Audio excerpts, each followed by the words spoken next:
Bagian ketiga adalah bagian akhir proposal penelitian kuantitatif. Ada satu adalah daftar pustaka, yang kedua adalah lampiran jika ada. Untuk lampiran biasanya ada 3. Satu, kisi-kisi penelitian. Yang kedua, kisi-kisi instrumen. Yang keempat, lembar instrumennya.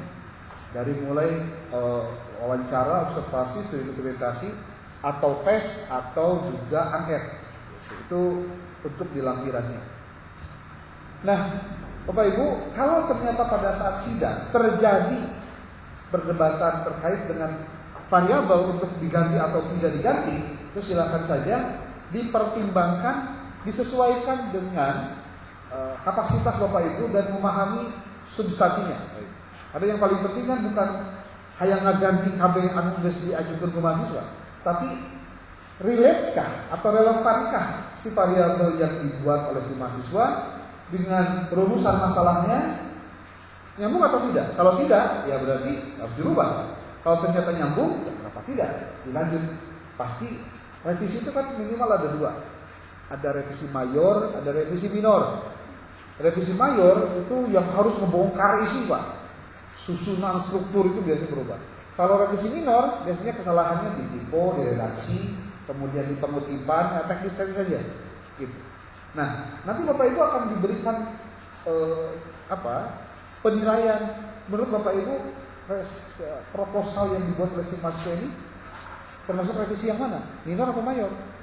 Nah, kalau minor apa saja bagian-bagiannya, kalau mayor bagiannya apa saja yang harus diperbaiki.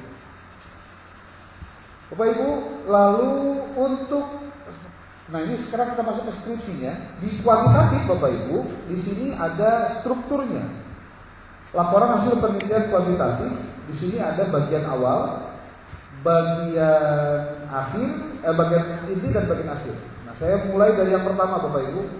Kalau untuk sampul relatif aman, ada contohnya di bawah, halaman judul juga sudah ada, halaman sampul depan juga ada, lembar persetujuan contohnya ada di dalam lampiran, lembar pengesahan juga ada di dalam lampiran. Nah, dipastikan Bapak Ibu sebelum ke ketua ditandatangan untuk izin mereka melakukan sidang. Kalau untuk sidang tes skripsi, Bapak Ibu dosen pembimbing sudah menandatangannya terlebih dahulu.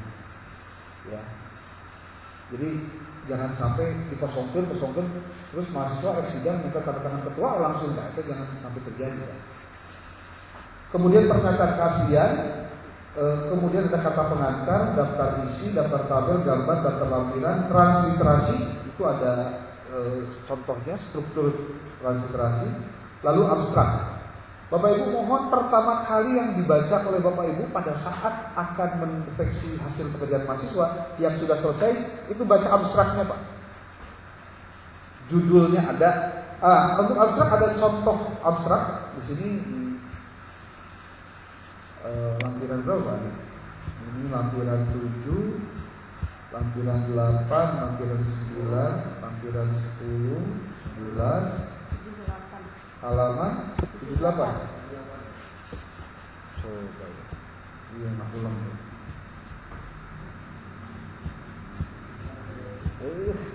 Muter aja ya.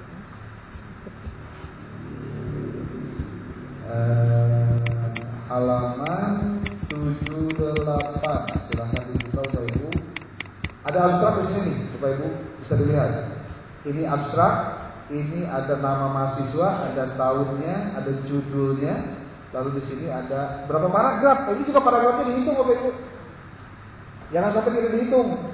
Paragraf pertama, kedua, ketiga, keempat, kelima. Ternyata kelima paragraf ini adalah representasi dari. Ini yang pertama nih, paragraf pertama ini ngomongin tentang research background bahasanya lah, latar belakang penelitiannya. Kemudian paragraf 2 itu bicara tentang tujuan risetnya. Paragraf ketiga itu penggunaan metode penelitiannya. Paragraf keempat itu bicara hasil risetnya. Paragraf 5 itu bicara tentang simpulan, implikasi atau saran penelitian. Itu di dalam paragraf 5. Lalu setelah beres paragraf 5, Bapak Ibu lihat di bawahnya ada kata kunci. Sengaja dibiasakan kata kunci karena mahasiswa nanti akan diminta untuk mengkonversi hasil penelitiannya ke dalam artikel jurnal. Dan Bapak Ibu sebagai pembimbing dipastikan namanya harus masuk di dalam tulisan itu dan membimbing mahasiswa dalam penyusunan artikelnya. Termasuk Bapak Ibu dipastikan mahasiswa pun diarahkan kira-kira ke jurnal mana, itu silakan oleh pembimbingnya. Nanti pembimbing satu dan pembimbing dua berunding. Kalau tidak langsung ketemu, minimal mahasiswanya dikasih tahu, saya rekomendasi Anda masuk ke artikel kalau sudah beres ke jurnal ini. Nanti silakan tanya pembimbing yang lain maunya kemana. Nanti kita bisa konsolidasi mana yang mau dipilih. Contohnya begitu Bapak. Itu tentang abstrak. Dan abstraknya itu dibagi jadi 2 bahasa. Kemarin ada 3 bahasa. Oh, belum ini betul yang saya belum berevisi ya. Jadi Bapak Ibu ada yang bahasa Indonesia, abstraknya, ada yang bahasa Inggris, ada yang bahasa Arab. Nah, bahasa Arab biasanya kan diterjemahkan kita bahasa Indonesia karena ChatGPT ya. Tapi saya minta orang yang ahli bahasa Arab ngetranslasi lagi. Pak Izan ya, bisa dibantu. Nanti di akhir. Ada dosen baru dari sebab kita butuh Bapak Ibu untuk apa? Untuk mereka melakukan konversi supaya dibaca juga oleh pihak eksternal. Ya, oke. Sudah. Ini ada kata pengantar Bapak Ibu. Kata pengantar sudah template. Kata pengantarnya itu gabung dengan ucapan terima kasih lah biasanya gitulah. Walaupun biasanya suka ada lagi bagian lembar khusus untuk ucapan terima kasih. Setelah itu ada daftar pustaka. Oh ya, sebelum lupa, Bapak Ibu, dengan pendekatan yang dilakukan sekarang, revisi dari pembuatan skripsi dimulai dari proposal, itu ada bagian-bagian teknis yang harus kita sampaikan kepada Bapak Ibu. Yang pertama Bapak Ibu, bahwa untuk skripsi itu 5 bab. Ya. Oke. Bapak Ibu bisa lihat di dalam bagian ini, di bagian B di halaman berapa ini? 14. Laporan hasil penelitian kuantitatif. Saya ngomongin dulu yang kuantitatif ya, bagian ini yang kita bahas. Untuk skripsi itu kita bagi menjadi 3 bagian. Ada bagian awal, ada bagian inti, utama. Yang utama itu Bapak Ibu ada bab 1 pendahuluan. Isinya apa saja? Ada latar belakang penelitian. Nanti di dalamnya ada penjelasannya. Lalu yang kedua adalah ada batasan penelitian. Ini bagian keduanya dari isi bab 1 tentang pendahuluan. Yang ketiga adalah rumusan masalah. Yang keempat tujuan penelitian. Yang kelima manfaat penelitian. Yang keenam hasil penelitian terdahulu. Yang ketujuh kerangka berpikir. Yang kedelapan hipotesis. Nah, pasti ada pertanyaan. Nah, dia bukankah hipotesis biasa disimpan di bab 2? Biasa kerangka disimpan di bab 2. Ya, dan itu mah tergantung kebijakan di perguruan tinggi masing-masing. Bapak Ibu ayeuna kusabab aya di Karisma, gunakan buku pedoman yang dibuat. Persoalan kemudian berbeda dengan yang lain, yang penting ikuti pedomannya. Ciri khasnya gitu. Gimana? Boleh enggak? Boleh aja Pak, no problem. Bahkan di UIN bahwa saya skripsi mau 4 bab Pak. Karena metode penelitiannya sudah di bab hiji Pak. Jadi bab hiji pendahuluan, bab 2 teori, bab 4 hasil dan pembahasan, bab 4 kesimpulan. Udah kan? Betul. Hasilnya bab 5 bab kurang mau 4 bab. Ada di UIN hari kerjanya apa baru tadi itu? Ikut sih hukum aslinya. Kemudian Bapak Ibu, untuk bab 2 kajian pustaka itu sangat disesuaikan dengan bagian-bagian yang menjadi variabel yang dibahas, terutama mengikuti judulnya, Pak. Maka di sini hanya ada tentang pembahasan variabelnya, teori-teorinya. Ya. Itu bab 2, Bapak Ibu. Kemudian bab 3 itu adalah metode penelitian.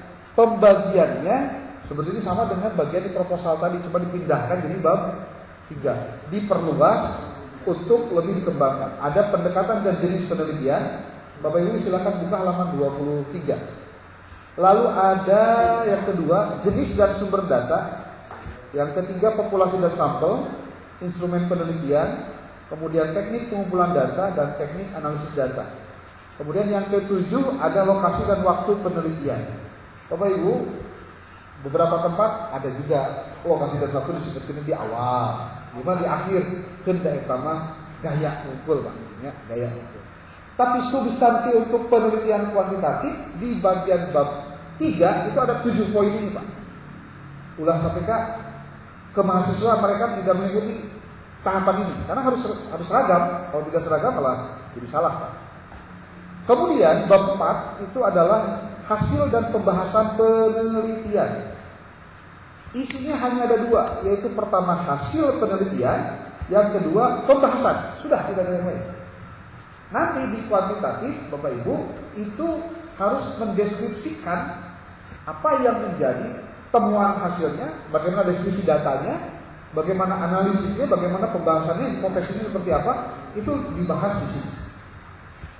Bapak Ibu silakan dibaca, ada bagian-bagian yang penjelasannya lengkap di sini. Silakan dibaca saja. Seperti di sini ada hasil penelitian, deskripsi data memaparkan hasil olahan statistik deskriptif untuk setiap variabel penelitian. Ini yang karena kuantitatif Bapak Ibu. Untuk halaman 24. Halaman 25-nya tentang pembahasan. Pembahasan, di sini ada juga pembahasannya. Kemudian bab 5 sekarang. Ada simpulan dan saran. Simpulan dan saran. Simpulan. Kalau untuk tesis mungkin ditambahkan ada implikasi, tapi karena ini tidak dibahas untuk tesisnya, jadi hanya ada 2 untuk bagian bab 5, yaitu ada simpulan dan saran. Setelah itu bagian akhir adalah daftar pustaka dan lampiran-lampiran. Dan daftar riwayat hidup itu ditempatkannya di belakang. Itu untuk penelitian kuantitatif, Bapak Ibu. Nah, detail dan lain-lainnya silakan nanti kita diskusi, tapi penjelasannya ada di sini. Nah, Bapak Ibu, dibiasakan mahasiswa itu harus ada lampirannya, Pak. Nah, kita juga perlu aware dari sekarang, mahasiswa kita kan hari ini sudah rada-rada melek internet, melek AI, Bapak Ibu. Tapi masalahnya, kalau dosennya tidak mengikuti perkembangan itu, nanti malah jadi ditipu Pak sama mahasiswa. Paling tidak ada 5 penipuan Pak.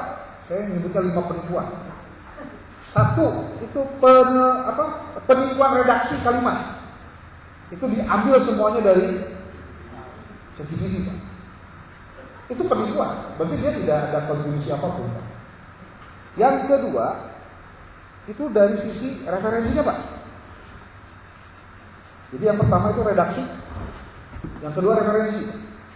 Referensi gimana? Kalau menggunakan AI, apalagi yang gratisan, kita tidak bisa mempertanggungjawabkan apakah apakah referensinya itu update atau tidak. Kalau doinya itu valid atau tidak. Linknya ada atau tidak. Makanya Bapak Ibu punten sekali-kali di akhir nanti Bapak Ibu cek referensinya. Gimana caranya? Saya kasih tahu caranya. Salah satunya adalah lebih harus banyak artikel jurnal yang jadi referensi ketimbang buku Pak.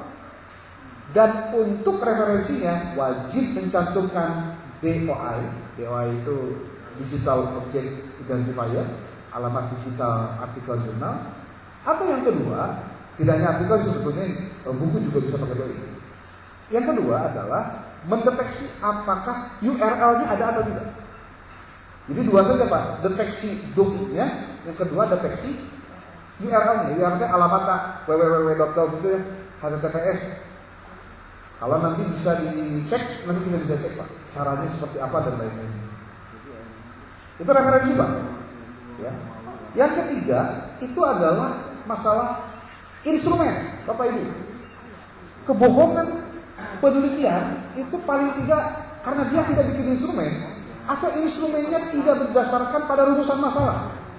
Instrumennya tidak berdasarkan pada variabel yang dibahas. Bapak Ibu cek satu persatu, dia mengambil referensinya benar atau tidak. Bahkan lamun tema, Pak, tanyanya harus sangat operasional. Contohnya ini, kamu baca ke buku nak, ayat ke PDF nak. Kalau misalkan dia buku nagetu boga, PDF nagetu ayat, dia ngutip artikel, dia ngutip buku, berarti dia sudah melakukan kebohongan. Gak boleh. Yang namanya referensi itu, dia harus otentik. Otentik itu apa? Matanya ngelihat pada apanya? Pada sumbernya. Kumaha lamun kieu kejadian apa? Si mahasiswa teh ngutip dari satu buku. Si buku eta teh dikutip ku skripsi. Skripsina dibaca ku batur. Terus ku anunya skripsi dibaca di skripsina. Cenah ngutip dina buku eta. Pas dicek ternyata halamannya beda, Pak. Kok gimana? Dan itu sering terjadi. Contoh, ngutip buku Sugiono contohnya. Sugiono halaman 107. Poho dapet teh ngerjakeunana. Kunuh meureun nolna ka teka pencet, Pak. Ukur angka 17. Beres tah jadi tesis atau jadi skripsi. Ku batur dibaca skripsina. Oh, paragraf ieu teh ngutipna tina Sugiono halaman 17. Padahal 107 bener-bener dikutip deui. Kebenaran si mahasiswa nulis eta teh teu maca deui bukuna, Pak, dibaca langsung tina skripsina. Tah kitu teh dolun mudil. Sudahlah sesat, menyesatkan dulu. Makanya Bapak Ibu kudu curiga di referensinya bogaeun gitu. Kalau dia bisa bicara begini, saya sudah baca Pak, ada bukunya. Nah Bapak Ibu, sebagai informasi saja, ada sebuah link website yang bisa Bapak Ibu gunakan untuk mencari artikel atau buku, terutama buku Pak. Di alamat ini nih, zstreetlibrary.sk Pak. Ini Bapak Ibu, kalau Bapak Ibu punya akun, silakan bikin akun saja di sini. Login dulu pakai akun email masing-masing. Lalu setelah itu nanti Bapak Ibu Z Street Library. Nanti Bapak Ibu bisa melakukan download buku-buku ini secara gratis, Pak. Lamun pakai akun sehari hanya 5, kalau pakai akun sehari 10, Pak. Z Street Library itu ketinggalannya murah. Jadi lebih baik si mahasiswa teh membaca referensi langsung walaupun dalam bentuk PDF di sumberna teh daripada dia membaca dari skripsi, ngutip dari skripsi atau di tesis, Pak. Atau kena artikel jurnal, kan semua teh asal diberi laut, Pak. Nempo artikel jurnal itu di sebuah kutipan, asal disiapkan, di kopas teh kabeh, Pak. Nah, itu yang nggak boleh. Ini Pak, zstreetlibrary.sk .t ya, .streetlibrary.sk. Ini alamat link untuk apa? Mendownload referensi, Pak. Nah, contoh Bapak Ibu, Bu Aida ajar dong. Hadis palsu. Ini contoh hadis palsu. Ayat ke bukuna, Pak, lebih capek ngadododa daripada macana, Pak, percaya saya.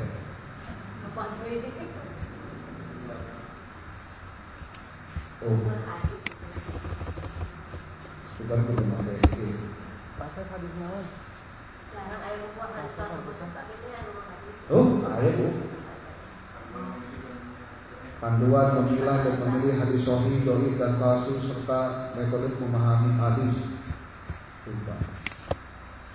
Terus dilihat metode penelitian. Saya hayang download bukuna ya itu, Bapak Ibu, percayalah banyak bukunya, Pak. Malah loba keneh bukuna daripada waktu orang acana, Pak. Percaya. Tuh. Bisa kebayang kalau beli buku sebenarnya Pak, ada cara yang paling efektif. Jadi mahasiswa lebih baik diarahkan di sini aja. Boleh nggak baca buku? Boleh banget, tapi jangan sampai tidak dibaca bukunya langsung. Ini Pak, bukunya banyak banget Pak. Tidak terbatas dan tidak berbatas waktu. Metode penelitian. Kalau misalkan Bapak Ibu, saya hanya baca buku metodologi penelitian kuantitatif karena kebetulan si mahasiswanya kuantitatif Pak. Di sini ada buku khusus kuantitatif, silakan baca. Pak.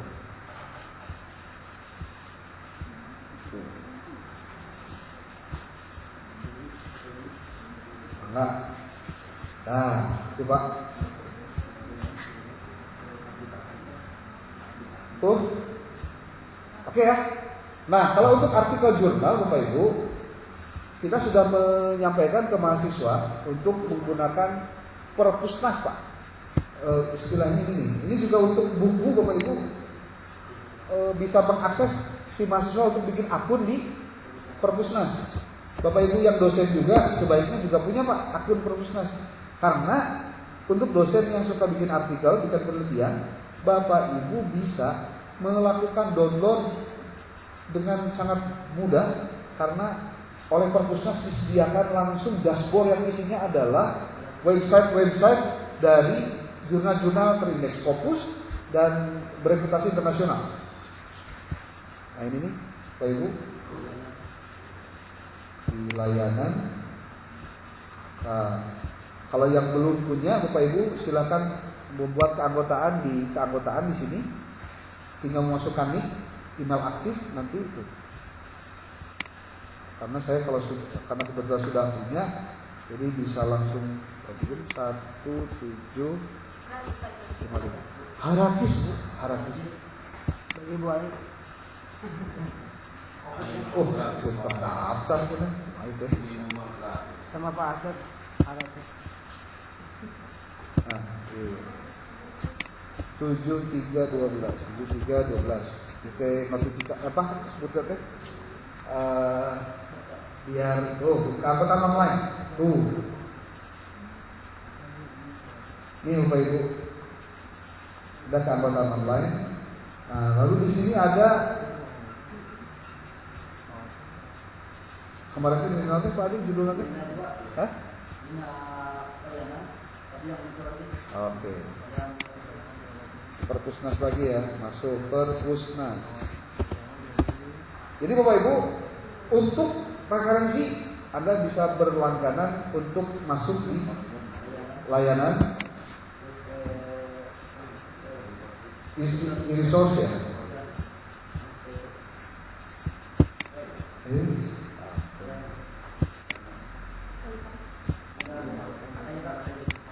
Hah?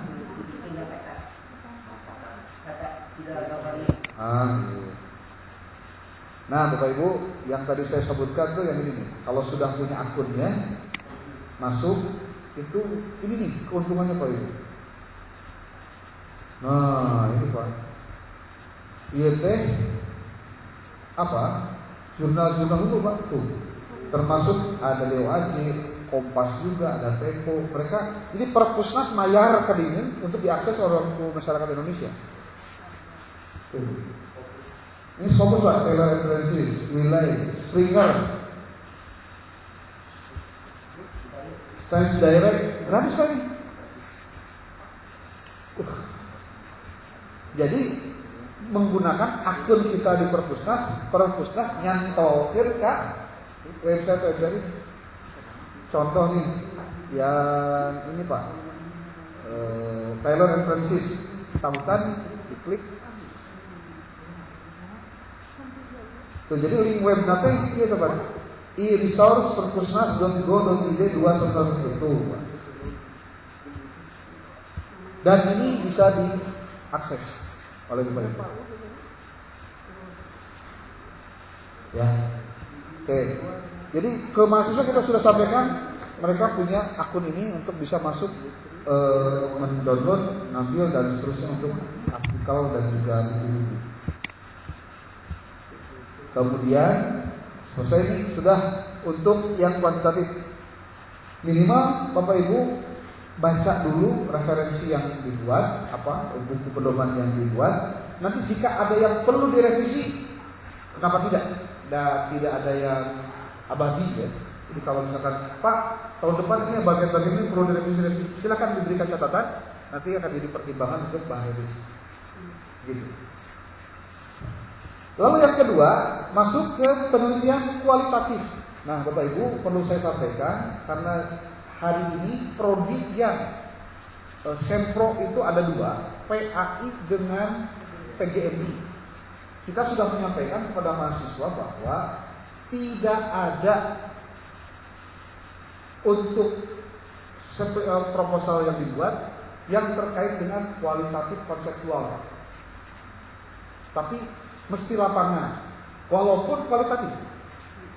Jadi kalau nanti Bapak Ibu menemukan ada kasus di mana mahasiswa tuh bikin proposal ongkoh kualitatif tapi lapangan, memang itu yang kita arahkan.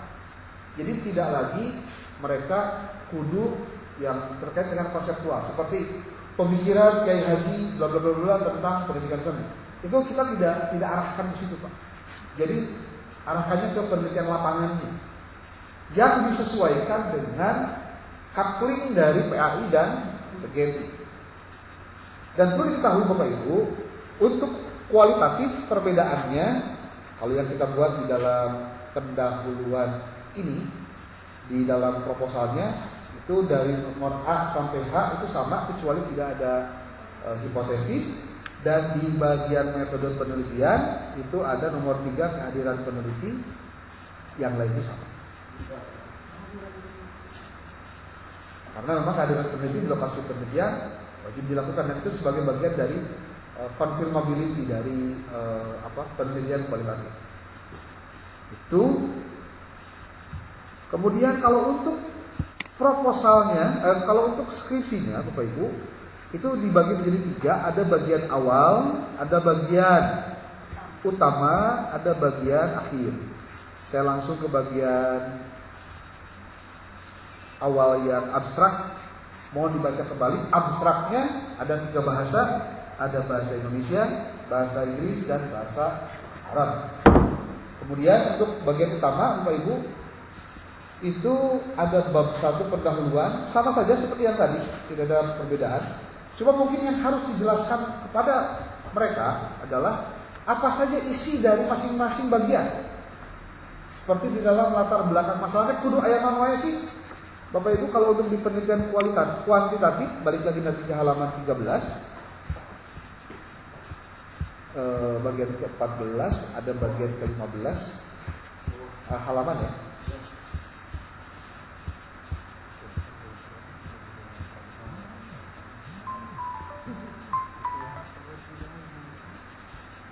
Bapak Ibu, untuk isi dari latar belakang penelitian, pertama ada konsep dasar dari teori dari topik penelitian atau kajian utama atau variabel penelitian. Yang kedua ada menampilkan permasalahan dengan kesenjangan. Yang ketiga data yang mendukung. Yang keempat adalah menunjukkan alternatif atau solusi atau dugaannya seperti apa. Lalu yang kelima state of the art dengan literatur terbaru. Pernyataan yang terkait dengan terbaru dari literatur yang ada untuk menunjukkan bahwa ini memang bisa dilakukan penelitian. Jadi biasanya pertanyaannya dimulai dari pernyataan begini: apakah penelitian kamu memiliki novelty yang tinggi? Mana buktinya? Dalam rangka menutup celah yang mana? Itu pertanyaan yang standar untuk mengetahui tentang hal itu. Kemudian ada bagian research questions, ada novelty juga di bawahnya. Nah ini untuk penjelasan tentang bagian latar belakang penelitian. Ini sebetulnya Pak Adi bisa dibuatkan ini ya Pak, checklist penilaian pembimbing terhadap isi dari latar belakang penelitian. Jadi nanti tinggal centang-centangnya, oh ya bagian dia. Tuh. Kemudian Bapak Ibu ada batasan penelitian. Batasan penelitian dari sekian banyak masalah yang ada, dibatasi saja masalahnya berdasarkan rumusan masalahnya. Jadi dan rumusan masalahnya kalau untuk penelitian kuantitatif standarnya di 3 buah saja.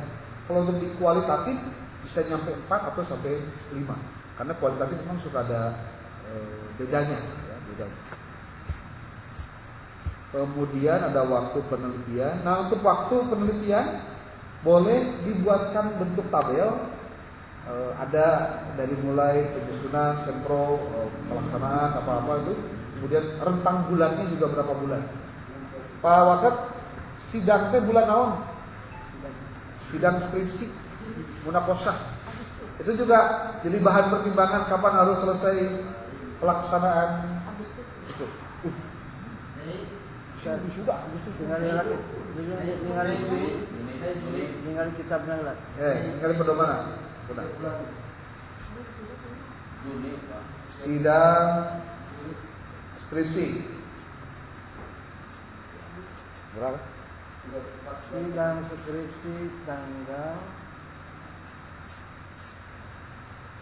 7 dan 14 Juni 2026. Mau dicatat Bapak Ibu, 7 dan 14 Juni 2026. Wisudanya? Wisudanya 28 Agustus.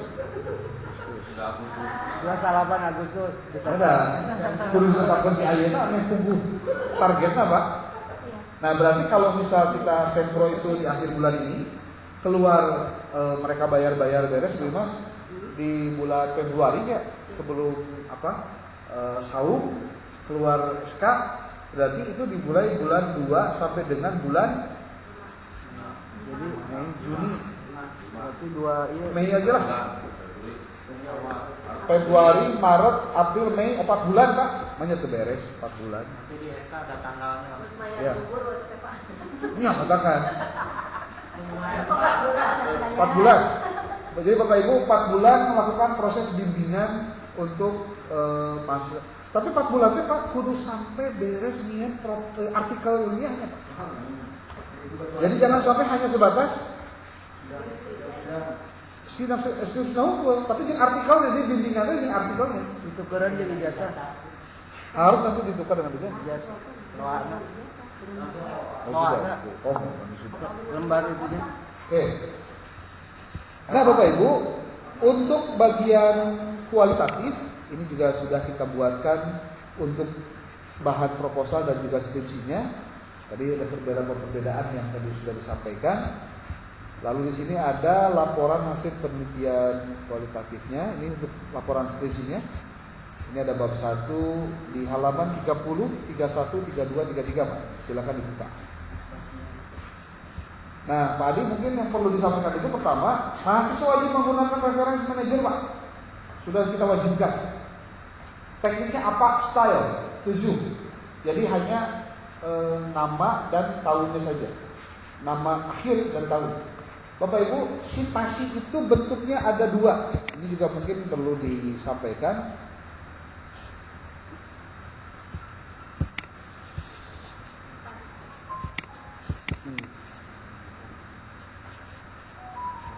Namanya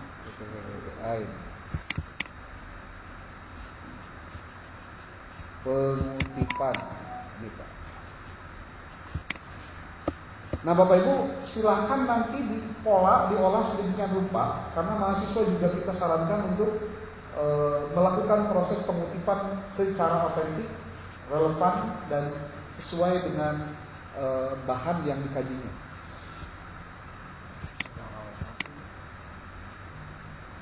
Nah Bapak Ibu, ini pertama syarat referensi yang digunakan itu adalah relevan. Harus dengan sesuai dengan topik atau sesuai juga dengan tujuan penulisan. Kemudian up to date 10 tahun terakhir, Pak dicek heula. Bisi Sugiono tahun 84 Pak kade. Masih menggunakan Suharsini Arikunto tahun 2010, terus bisa dipakai teh. Harusnya pakai yang terbarunya. Berarti 10 tahun. 2015 Pak. 10 tahun Terkecuali ada pengecualian yang memang terkait dengan referensi-referensi jadul seperti tafsir. Tafsir itu. bisa download dan cetak. Yang kedua, Yang ketiga, otentik, mengutip langsung dari sumber primer, bukan hanya kutipan sekunder. Kutipan sekunder itu sila kiri gini Pak. Jadi si A mengutip si B, kita si mahasiswa ngambil buku si A-nya, itu masalahnya. Menurut yang diikuti oleh Bahasa-bahasa itu jangan sampai ada lagi. Jadi harus merujuk pada sumber yang pertamanya. Gitu.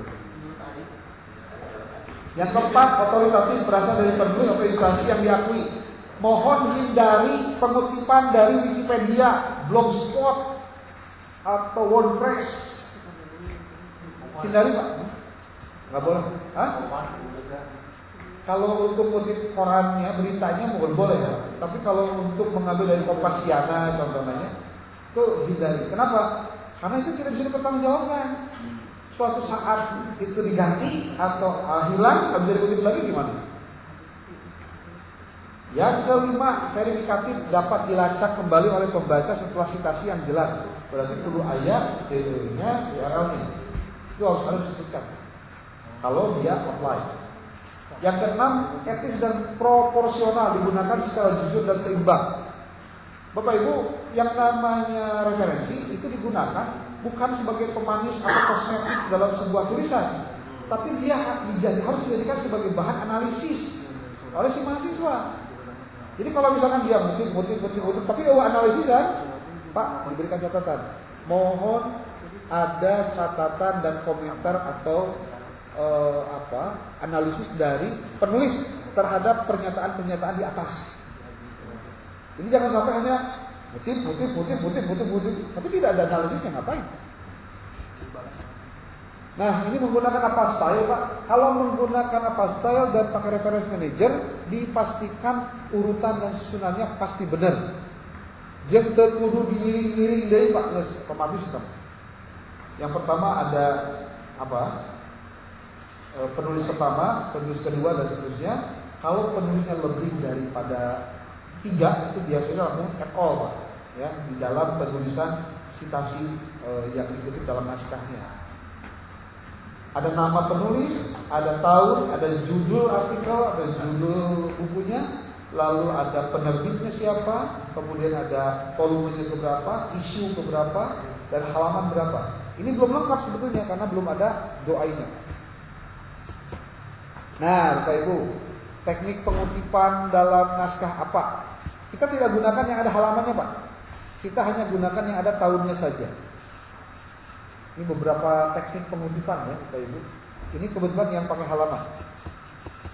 Saya mau langsung saja ke bagian yang simple saja Bapak Ibu. Nah ini, hindari penulisan seperti ini Pak.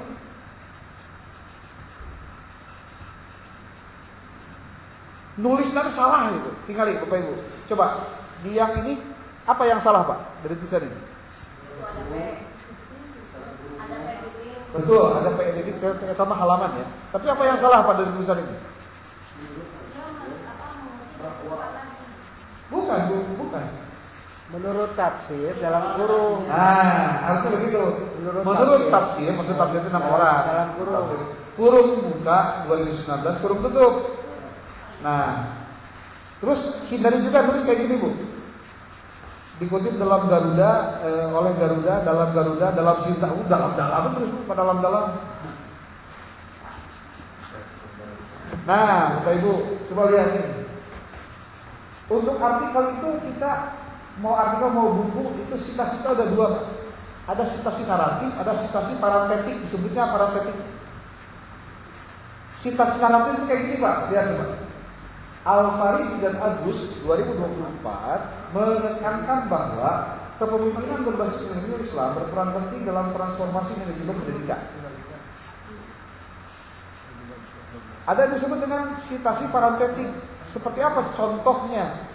Kepemimpinan berbasis nilai Islam menjadi kunci transformasi manajemen pendidikan. Kurung buka, nama penulis, koma, tahun penutup.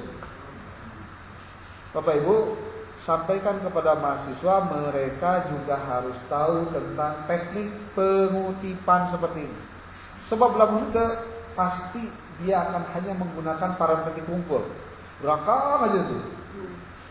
Untuk variatif. Jadi penulisan teknik oke ya harus variatif juga. Jadi ada untuk naratifnya. Jadi nama penulisnya disebutkan dulu, kurung tutup. Ya pasti jadi pertanyaan, Pak, nulis di nama Mandelaina kumaha? Mau naratif. Mau naratif. Bapak Ibu sudah pernah tahu? Ini Pak, ini sedikit aja lah. Bukan mau bisi aya mahasiswa nanyakeun masalahna mah. Jeung ulah kieu jawabanna teh. Tah, nanti kami aya di YouTube. Kok nonton YouTube kami? Anu teh. Kamu naon? Awas dong. Nih Pak, ini contoh saja. Saya berikan contoh ini nih. Set, copy segini deh. Kurung buka kurung tutup. Nih Pak.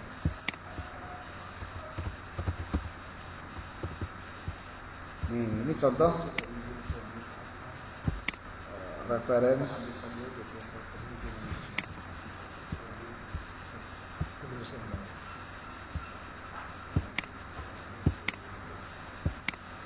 Nah, Pak Ibu, kalau ada open Mendeley, dibuka dulu Mendeley ya Pak. Karena ini bagian teknis, biasanya aku mahasiswa teh ini mohon dibantu.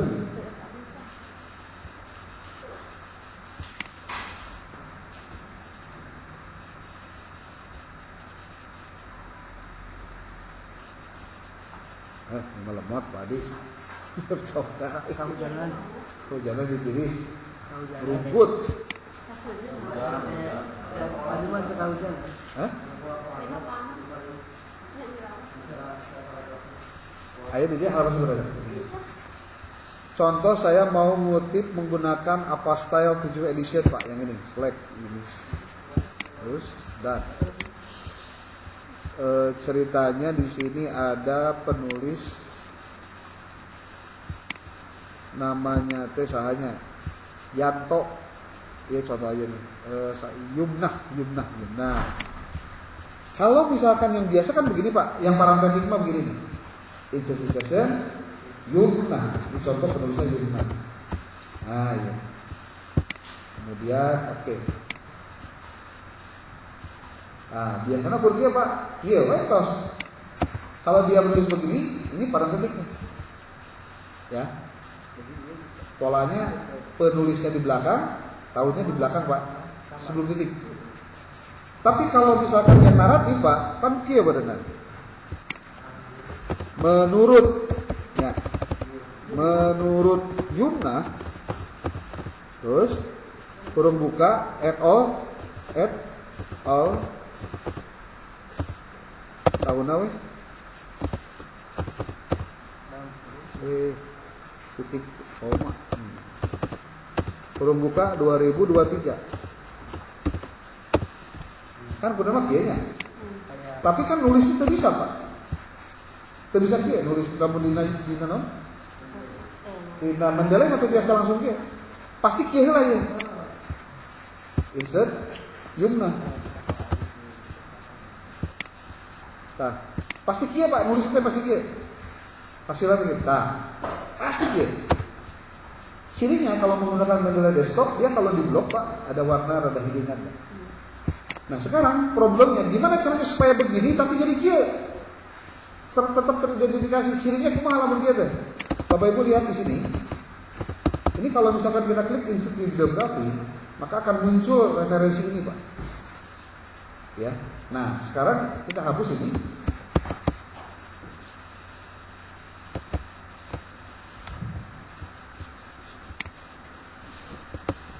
Biar kayak gini Pak, biar kayak gini nih.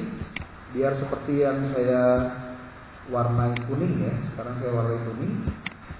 Caranya adalah, ini kita hapus dulu, balik lagi ke awal Pak. Yumnahnya tetap ada ditulis Pak, tapi gimana tahunnya?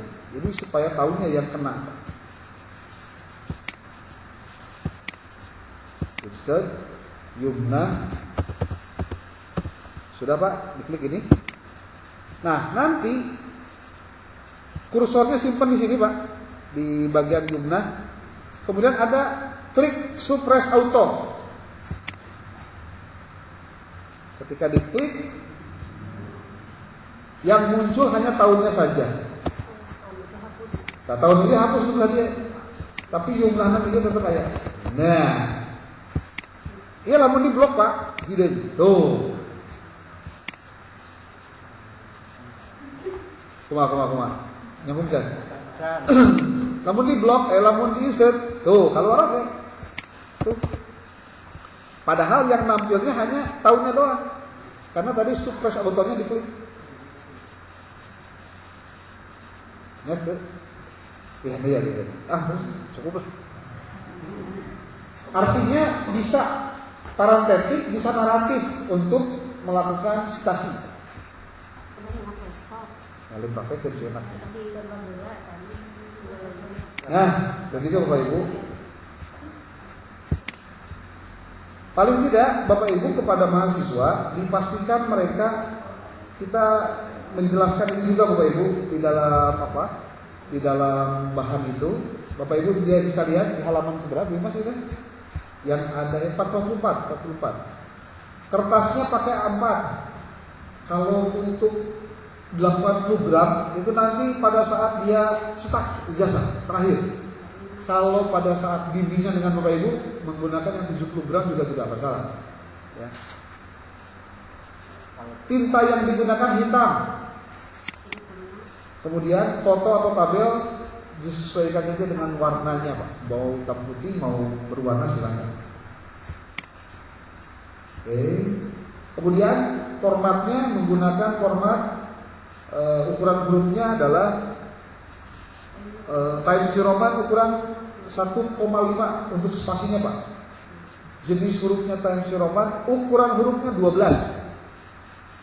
Dulu kan 2 spasinya. Ya. Sekarang 1,5. 1,5. 1,5. Hah? Bisa alih sih. Daripada? Ya. Alihnya paragraf diketik dimasukkan ke dalam 7 ketukan atau dimulai pada ketukan keempat, ketukan ke-8. Ini kalau di blok Pak ini lah, di tab di dia dah. Di bagian dia hanging indent Pak, di tengah di kita. Di yang pertama tadi dah, ya. Huruf tebal digunakan untuk judul bab, subbab, tabel gambar dan lampiran. Huruf miring dapat digunakan untuk tujuan tertentu, misalnya istilah atau kata dalam bahasa asing atau kata yang ingin ditekankan. Huruf kapital digunakan sebelum seluruhnya pada tajuk. Oke, huruf kapital. Kapital itu huruf besar. Hias. Hias itu apa? Sepak. Pengetikan hias kertas yang diketikkan Bapak Ibu, kiri 4, atas 4, kanan 3, bawah 3. 4. Oh ini cermin. Oh bagus. Kiri sekarang 4, atas 4, kanan bawah 3. Iya benar, salah. 4, 3. Atasnya 3.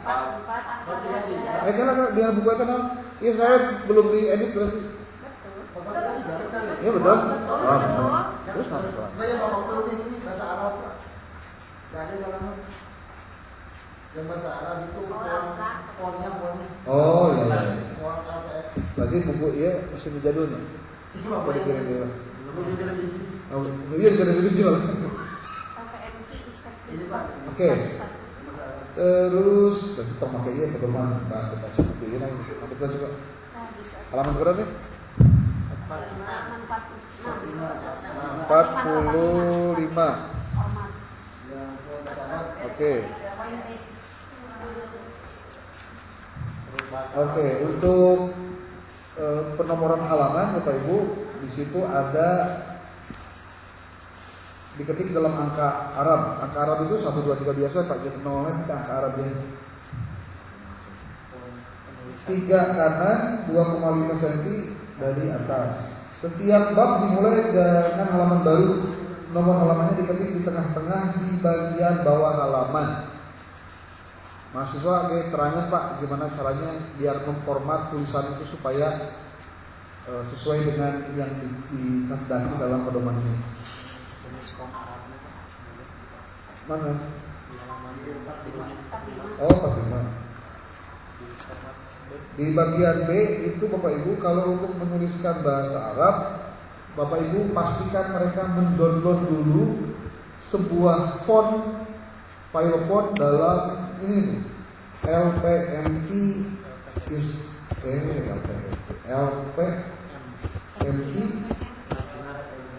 Isep Misbah, ayo lah langsung. Nanti Bapak Ibu silakan masuk ke sini unduhan lajnah.kemenang.go.id. Di dalamnya bisa mendownload font untuk bahasa Arab. Jadi nanti pada saat mereka nulis pakai bahasa Jawa ini. Quran Kemenang in Word. Nah, LPMK Misbah terjemah tahun inilah. Oke.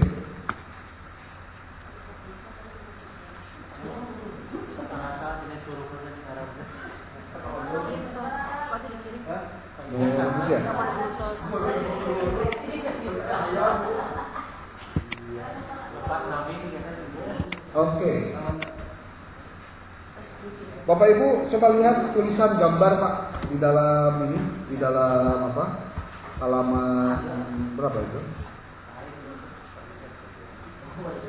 Di halaman 49 di buku coba dilihat di bagian atas cara menuliskan gambar. Jadi kalau untuk tabel tulisannya di luhur, kalau untuk gambar tulisannya di bawah.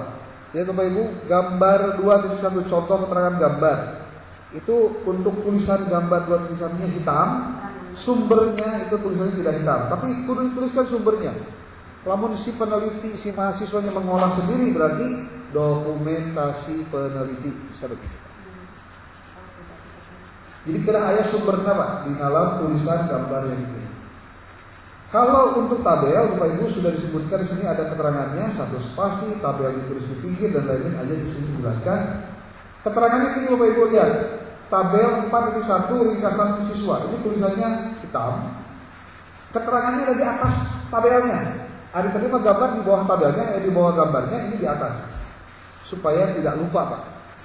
Kemudian untuk garisnya yang digunakan hanya garis horizontal saja, tidak vertikal. Bapak Ibu bisa lihat di sini. Di sini ada nomor 1, 2, 3. Ini tidak pakai garis Pak. Sengaja karena garisnya hanya garis di bawah saja. Ini kenapa dilakukan? Supaya mereka terbiasa nanti kalau menulis artikel, rata-rata standar penulisan artikel untuk bikin tabel itu begini tulisnya. Tidak full kurung buka kurung bawah.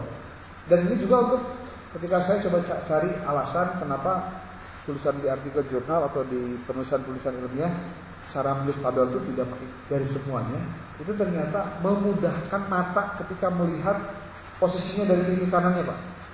Coba kalau ada garis di pinggirnya, garis horizontal, vertikal, itu biasanya terganggu Pak cara pandangnya. Tuh ternyata filosofisnya ayo oke Pak, menjelaskan itu. Sini juga ada penjelasan. Untuk abstrak juga ada, di sini dijelaskan. Kutipan dan rujukan juga di sini tadi ada bahasa pakai tanda petik dan lain-lain. Di sini ada contoh bagaimana cara penulisannya. Pak Adi, di sini halaman tetap begini ya? Pakai halaman? Yang buku halaman.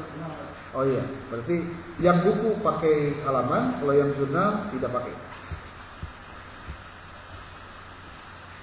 Nanti paling kalau untuk menjelaskan ininya, penulisan artikelnya, jadi menghapus halamannya. Kalau dari buku nih, kalau dari buku begini.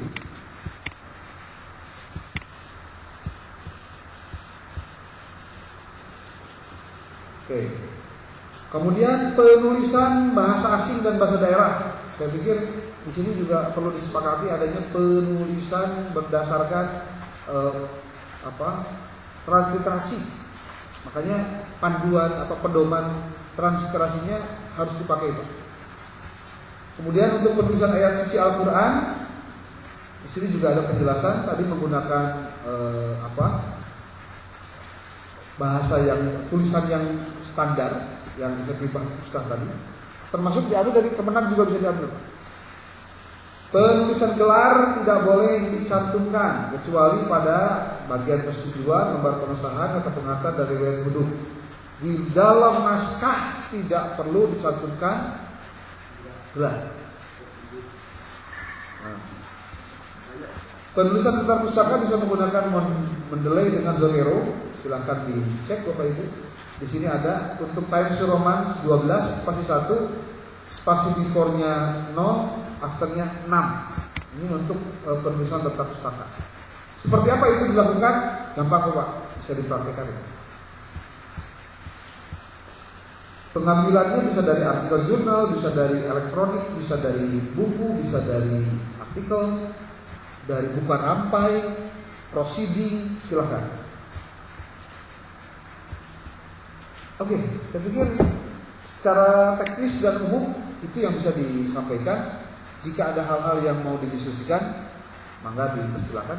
Saya kembalikan kepada moderator. Ya.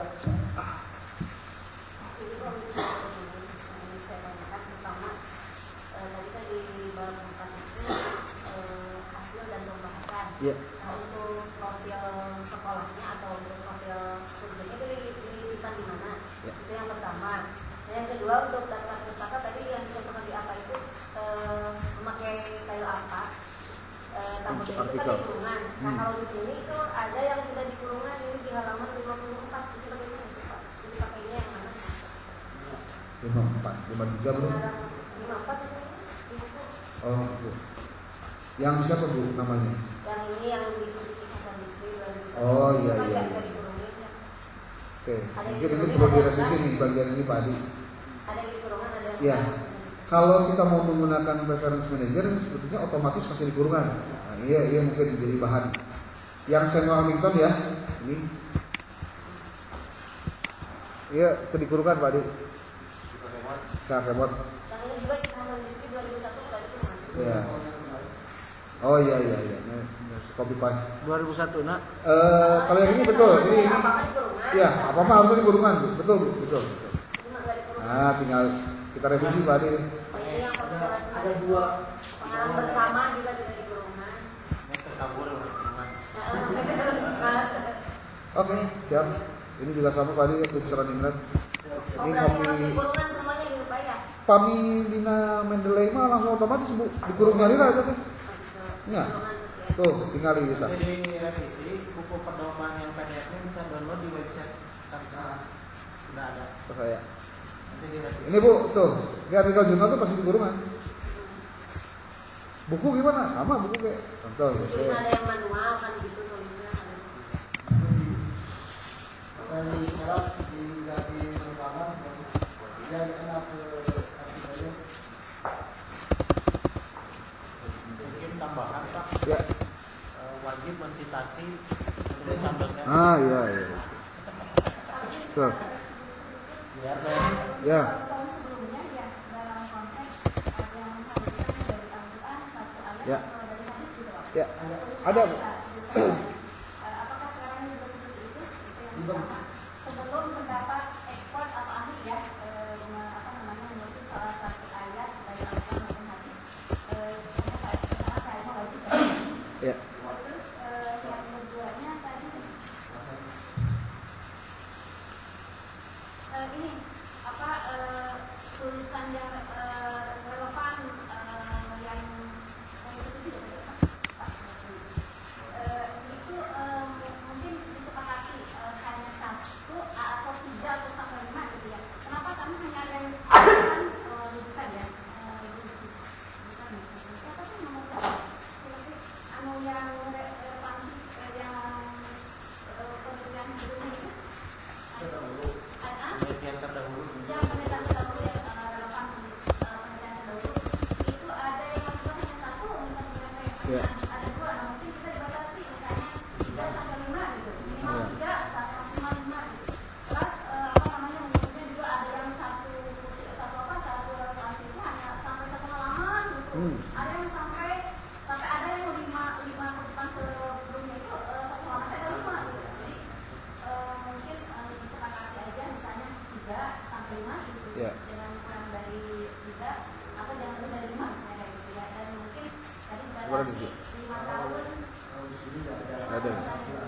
Memang di sini tidak disebutkan ada angka berapanya. Iya, makanya tadi saya katakan Iya. memang pengalaman yang selalu seperti itu, Pak.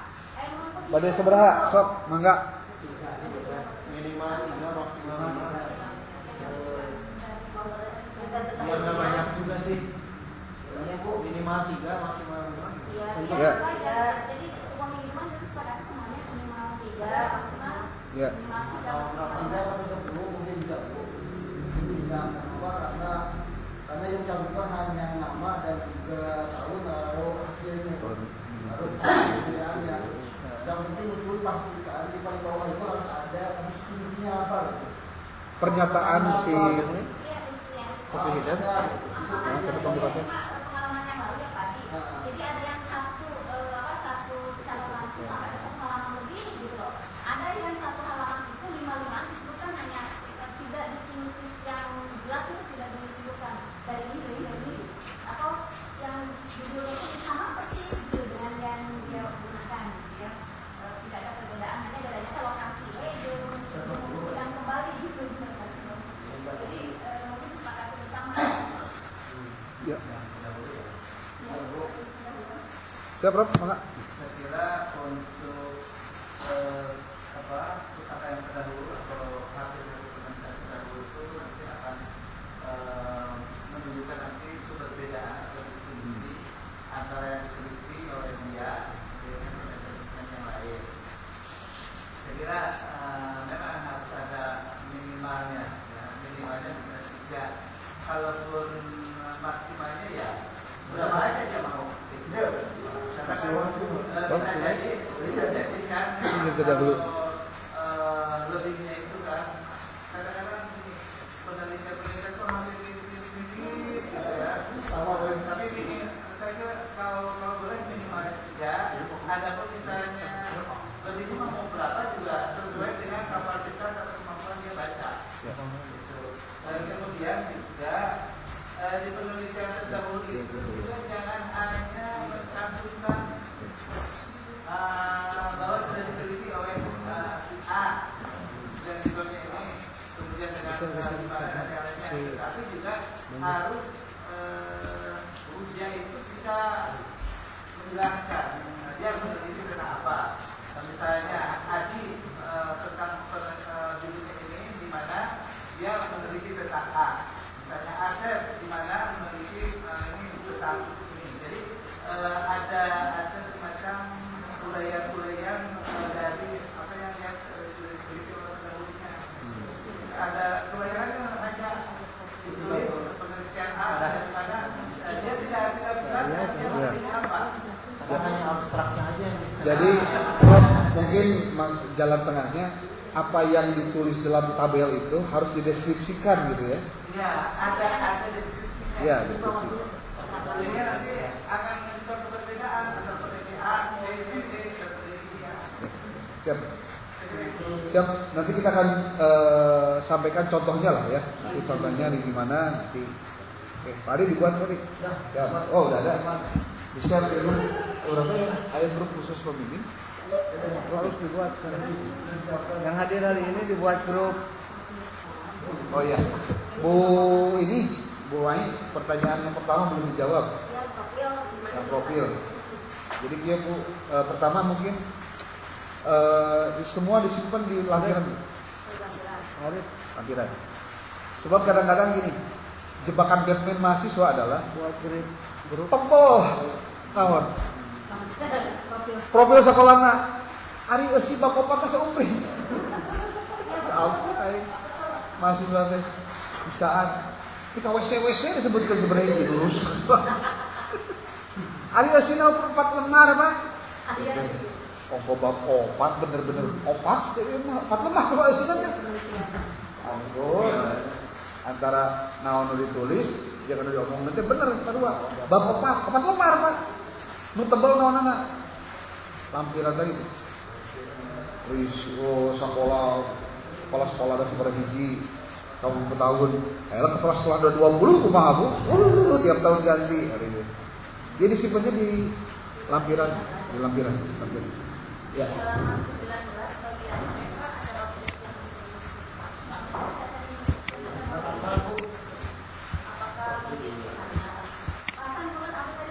Halaman 19.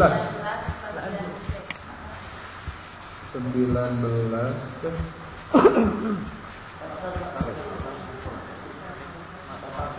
Batasan Bu.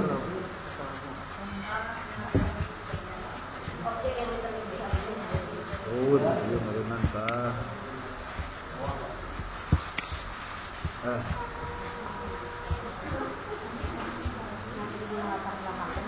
Dina iya Bu, batasan kan ya? Mana batasan?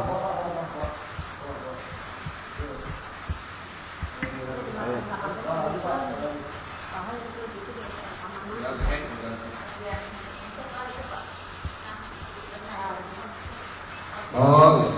Mas Sarang mau nggak?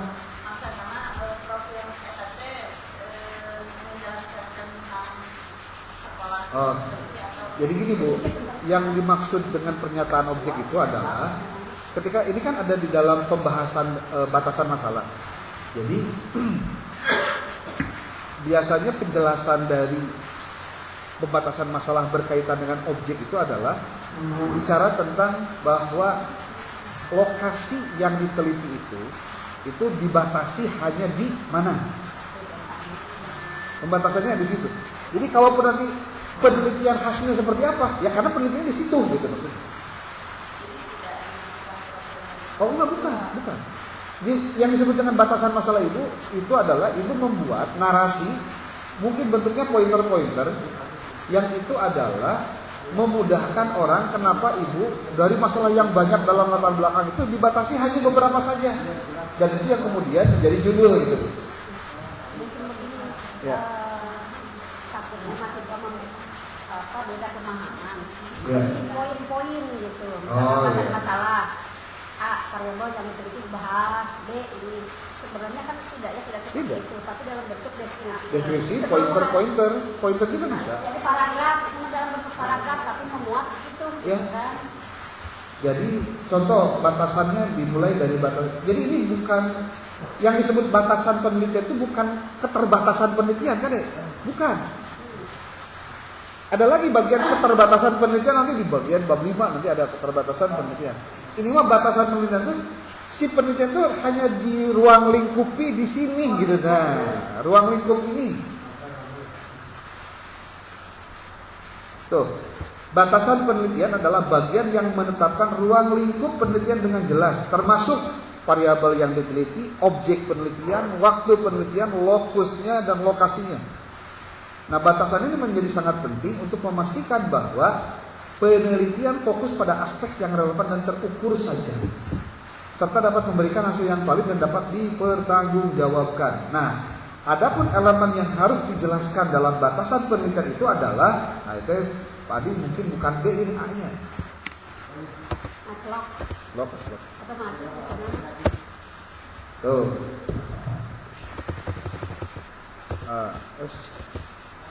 Variabel yang diteliti, objek yang diteliti, waktu penelitian, lokus penelitian. Nah udah, 4 ini. Enak nama contoh kalimatnya Pak Adi? Ada? Oke, dikirim di grup contoh proposal benar kan ya? Ayo ulang proposal dolun mudilun template lah. bukan Ya. untuk ikutin. Oh iya, di bagian halaman berapa? Terakhir ya? Tapi kan profil sekolah itu nggak ada di bawah. Pak, dalam PPT yang tadi Pak dibilang ada. Oh yang ini Pak? Oh yang tentang Iya. Oh siap. Halaman 70. Halaman berapa Bu? 70. Untuk panduan skripsi halaman 70. Jadi babnya apa aja? Oke Bapak Ibu bisa dilihat isi dari proposal. Skripsi lah. Tanya Bapak Ibu. Kudu ayah halaman judul, halaman persetujuan, halaman lembar pengesahan, lembar pernyataan, dan harus dibatasi pakai kertas jeruk. Kertas warnaan kan ini. Warna ya. Setiap awal sebelum bab. Warnanya warna apa? Harus sesuai dengan Prodinya PAI warna non hijau. hijau kedua. Iya, ini kuning. Gimana Bro? Hijau. Ini Bapak Ibu bab 1. Ini bab 1.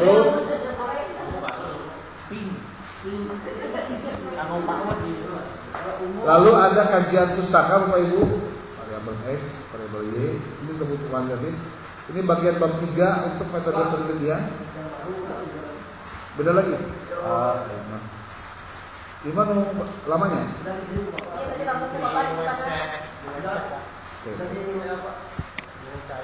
Tadi buku apa yang dikirim di WA? Dia WA itu muncul. Nah, dia nonton. Pajar pencari editnya. Karisma.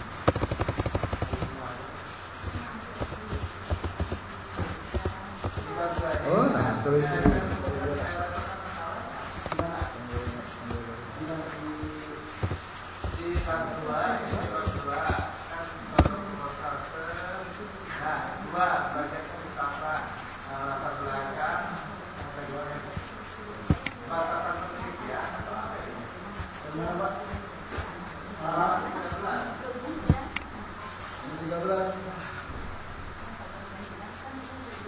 Oh, iya.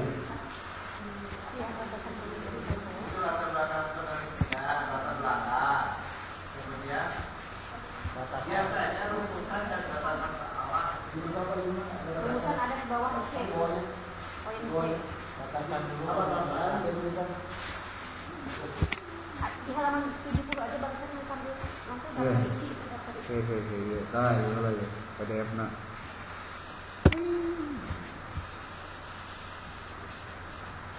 Jadi mahasiswa harian bukan kan ada Akhirnya zaman ayeuna digampangkeun oge masih teh heus mahasiswa. Tuh. Pak Adi halaman seberapa tadi teh? Tuh. 70. Ini baik.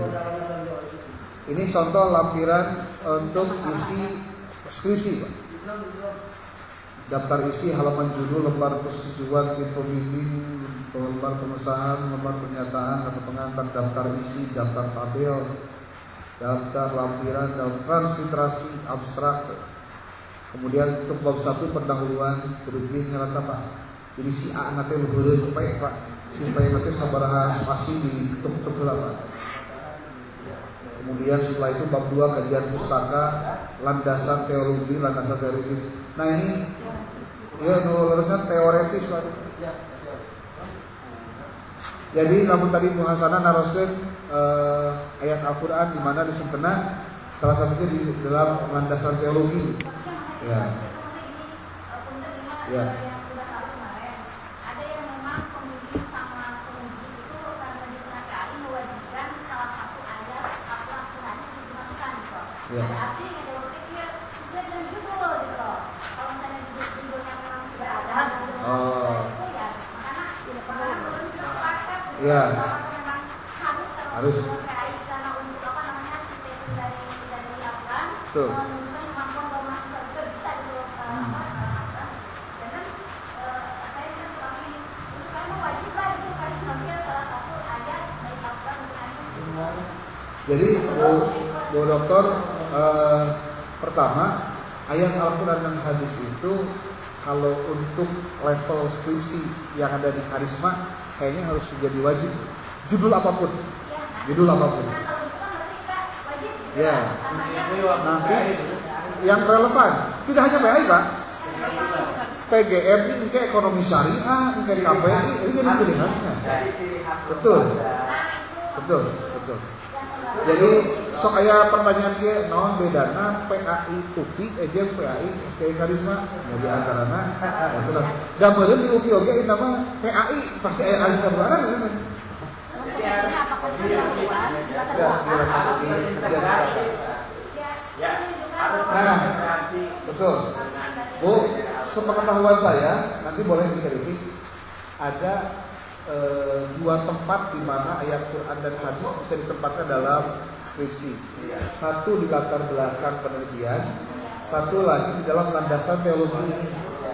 Itu bisa dipakai. Betul, bisa dipakai. Berarti saya nanti tambahan Ya, wajib. Jurusan apa oke, PGRI atau jadi nanti direlevankan dengan judulnya nanti. Siap? Di sini ada yang kurang ya. Iya, siap. Kita mencantumkan novelty. Jadi ada Pak. Dan harusnya di tahun yang pertama itu bermanfaat. Ada yang apa Pak? Novelty. Pembukaan mana nih?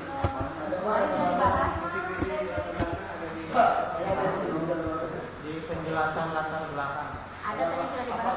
Pak Hasyim Tidak ditulis di halaman 18 Pak, 18. Novelty penelitian ini untuk menjelaskan bagian latar belakang penelitian untuk skripsi. Tapi nanti ke dalam proposal pun nanti dimasukkannya di sini juga Pak. Ada belakang juga berarti ya? Iya, betul Pak.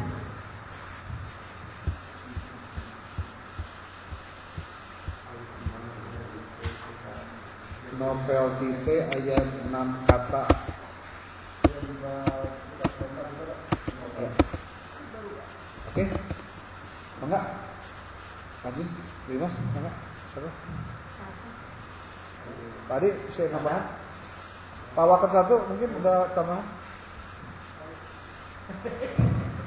Jadi nanti akan dibuatkan grupnya ya. Ya. Oke.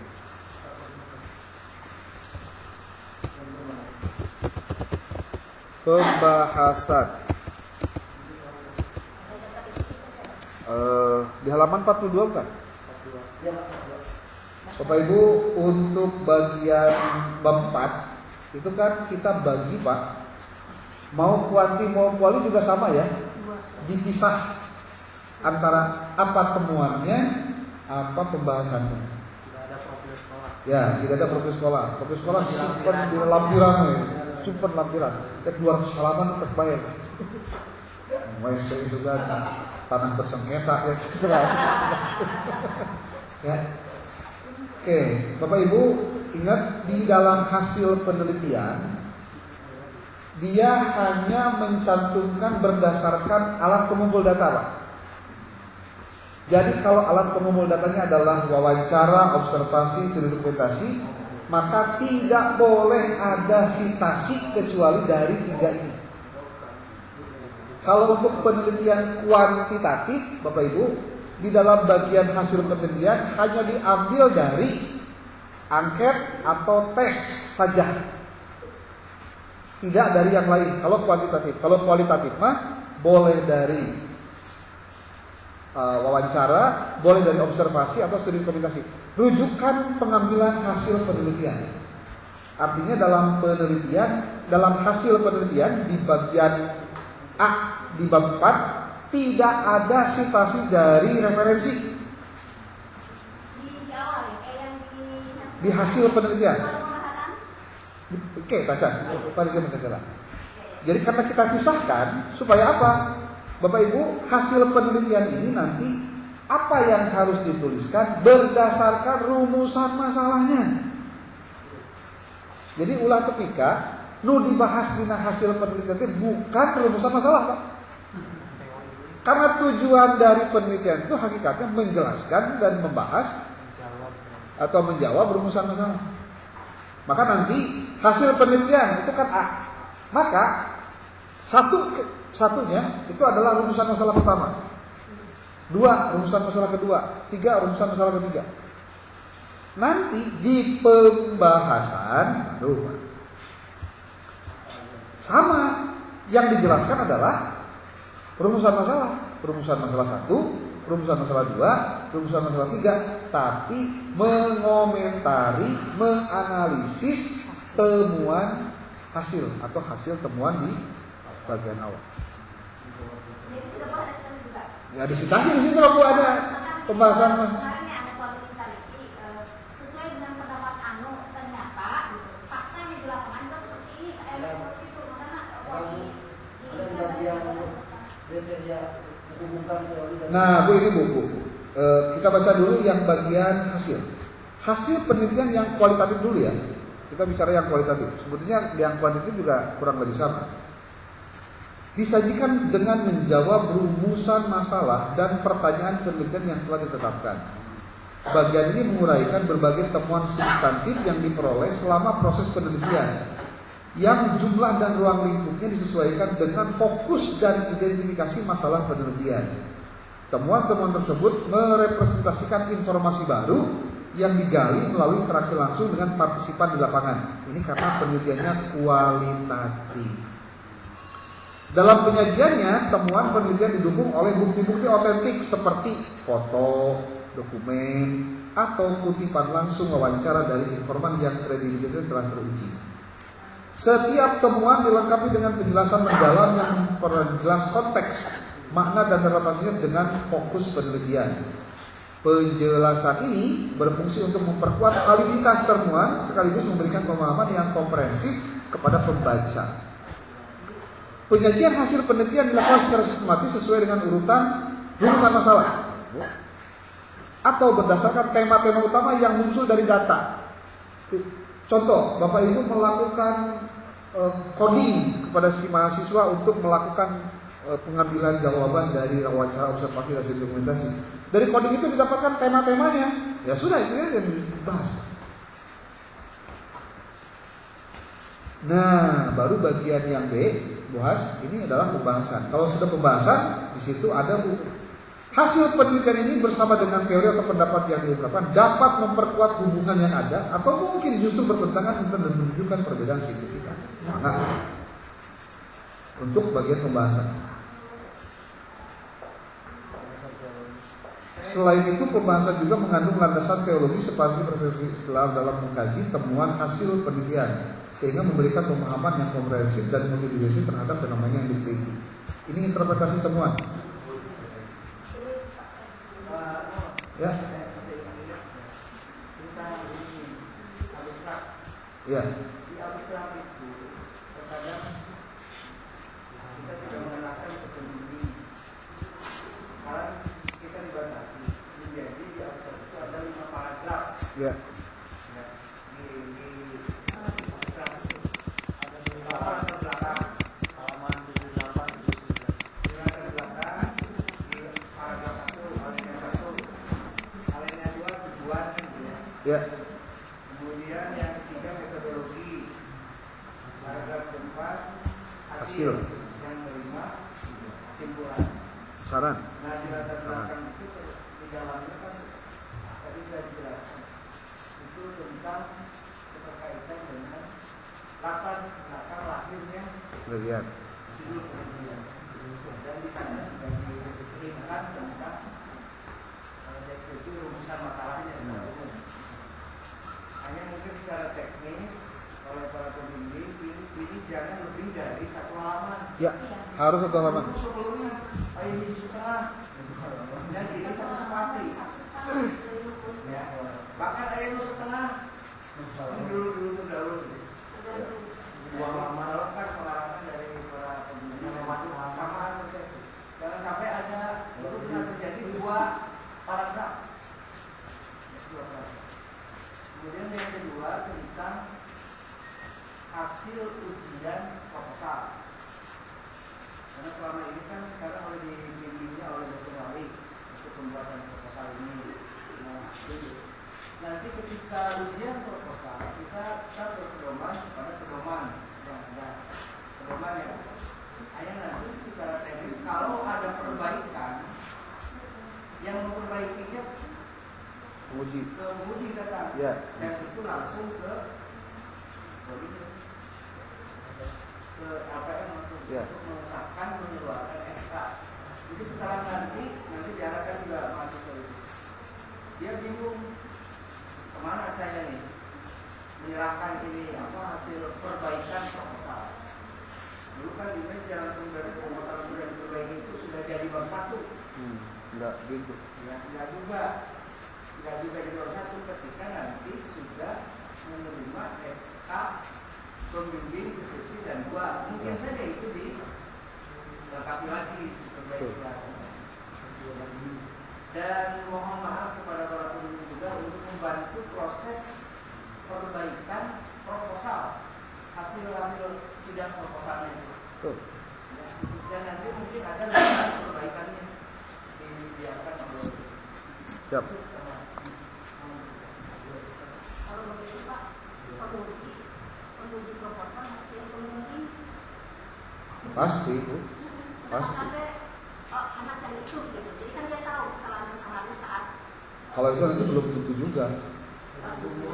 Oh bagusnya. Oh iya, nanti dipertimbangkan sama kuartal 1. Ya. Ya. Begitu dia ujian proposal, nanti ada revisi. Pengujinya ke situ lagi, balik lagi. Nanti balik lagi ke Penguji. nanti ke lembaga itu BPK. Dan saya kira bagusnya Pembimbing langsung. jadi pembimbing. Dan Ya, apa ya. usulan Pak Ketua tadi, makanya diadakan Per majelis. Apa? penyamaan proses Ya. itu kata Pak Ketua. Yang hadir hari ini, yang tahu, Yang membimbing yang harus hadir. hadir pada saat itu. Yang hadir hari ini yang karena dia yang tahu tentang teknis ini kan ini baru mulai. Oke, siap. Pak, ini saya masih Pak, pegang Bu. Pak Hisan mana? Jadi ini udah mutlak ya untuk penelitian kualitatif ini nggak boleh dari research. Enggak. Semuanya Lapangan. Paling tidak Pak, saya ngambil 3 alasan Pak. Walaupun kuantitatif. Kalau kuantitatif kalau lapangan pasti. Jadi Pak Izan, saya menemukan 3 alasan Pak, kenapa kita membatasi tidak di library research Pak. Tahun ini ya. Kecuali kalau tahun depan mereka bisa melakukan systematic literature review menggunakan Prisma contohnya. Tapi bener loh. Oh, ini bagus. Satu Pak, kemampuan mereka dalam memahami bahasa. Karena sumbernya rata-rata bahasa Arab. Itu harus diakui. Apalagi memang batasan sumber-sumber kita juga terbatas gitu. Mereka juga gesmah keterbatasan kemampuannya. Kemudian yang kedua keterbatasan referensinya. Ketiganya dari referensi sendiri juga terbatas. Iya, dan nggak ada yang baru sebetulnya. Saya khawatir juga mereka banyak copy paste. Lalu juga Oh iya. yang harus diwaspadai meskipun kuantitatif, ya kuantitatif kan pasti anak itu ngambil sekolah. Itu copy paste sangat besar sekali. Betul. Karena apa? Hanya tinggal mengubah MTS Al-Hudaybiya dengan MTS Al-Hikmah. Iya. Kemudian kasusnya sama. Iya. Pengaruh pelajaran fikih terhadap Prestasi belajar. prestasi belajar di MTS Al-Hudaybiya. Ganti jadi Al-Hikmah. Maka pelajaran ganti dari fikih jadi tafsir. Betul. Iya, tapi artinya jadi kadang-kadang dia pengaruh, dia terganti karena kan kalau pengaruh kan harus pakai statistik. Iya. Dia tidak ngerti statistik. Nah itu yang harus benar-benar kita waspadai juga. Ayah nu lebih parah lagi, Prof. Teu apalin nulisna kumaha ada. Nulis Quran aja pokok pasti tinggal. Baca Al-Quran naon? Aduh, Pak, ada abdi teu biasa baca. tapi sistematik banget di mana? Betul ya. Pokoknya Bapak Ibu pastikan mereka ketika bimbingan dengan Bapak Ibu, mereka membawa buku pedoman itu. Nggak sesuai saja buku pedoman. Coba sesuaikan dulu. Gitu aja Pak. Ya. Terima kasih. Bu Ai, ada lagi? Ini Pak yang ingin saya tanyakan, pengalaman tahun kemarin itu mengenai wawancara. Ya. Itu dalam pengutipannya itu kadang beda-beda. Ada yang menggunakan garis miring gitu ya, ada yang koma-koma. Ya. Jadi beda-beda. Apa maksudnya untuk tahun ini itu disamakan. Oke. Kemudian untuk penggunaan kata ganda ini Pak di dalam wawancara itu apakah boleh disamakan? Kadang ada yang mahasiswa itu menuliskan sesuai dengan hasil wawancaranya karena menggunakan kata ganda bahasanya Ya. tidak baku, jadi harus seperti apa? Bapak Ibu, sebelum menjawab yang disampaikan Bu Ai, nanti mungkin kalau Bapak Ibu boleh saya berbagi dengan Bapak Ibu. Saya ada sebuah skripsi Pak yang saya download dari Universitas Negeri Yogyakarta, dibuat tahun 2017, ditulis oleh mahasiswa namanya Ana Andita. Kalau dia dari namanya, dugaan saya, menurut keyakinan saya dia pasti perempuan. ya. Anak Andika. Di sini ayat laki-laki misalnya banyak. Judulnya ini, implementasi pendidikan karakter peduli lingkungan di sekolah dasar Kanisius Surabaya Banguntapan, Bandung. Dilihat dari judulnya kualitatif, Pak. Bapak Ibu bisa lihat halamannya berapa ini? 347 halaman, Pak. Skripsi. Dan saya suka menjadikan skripsi ini jadi contoh untuk mahasiswa kalau mau bikin kualitatif. Yang tadi ditanyakan kan kualitatif. Lamun ada pertanyaan, dan ini juga mungkin Bapak Ibu nanti kita akan ada pertemuan lagi ya, walaupun online contohnya, terkait dengan bagaimana struktur untuk kuantitatif yang regresi, kuantitatif yang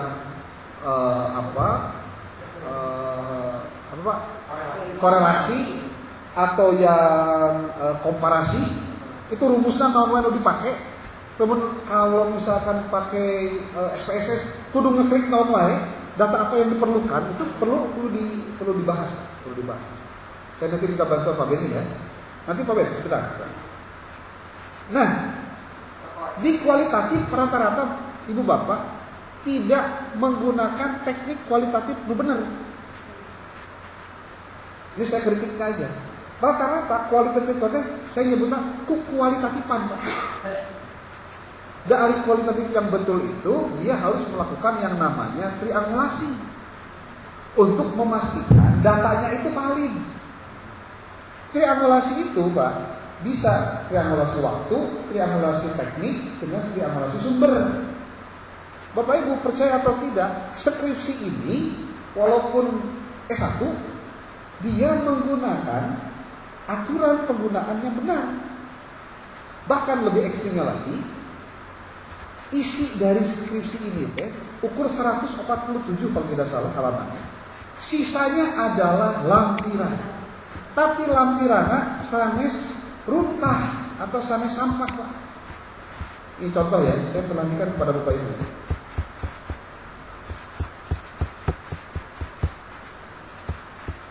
Ini oke, Bapak Ibu bisa lihat ini daftar pustakaan sampai 135 ya. Ini lampiran, Pak. Lampirannya dari 151 sampai 347. Yang pertama dia tampilkan yang namanya lembar observasi, Pak. Lembarnya. Yang kedua dia melakukan hasil observasinya, Pak. Dituliskan detail day by day, Pak. Hari per hari. Karena memang kualitatif harus banyak kata-katanya. Dan ini manual, Pak. Tidak menggunakan NVivo, tidak menggunakan Atlas, tidak. Dia manual, Pak. Setelah dideskripsikan, Pak, dan dia melakukannya dalam waktu 1 bulan. Bapak Ibu kalau baca ini, shock, Pak. Gila skripsi. Tapi lebih lama sebetulnya pembimbingnya, Pak, karena mengarahkan si mahasiswanya bisa sampai seperti ini. Nah, ini masih tentang observasi.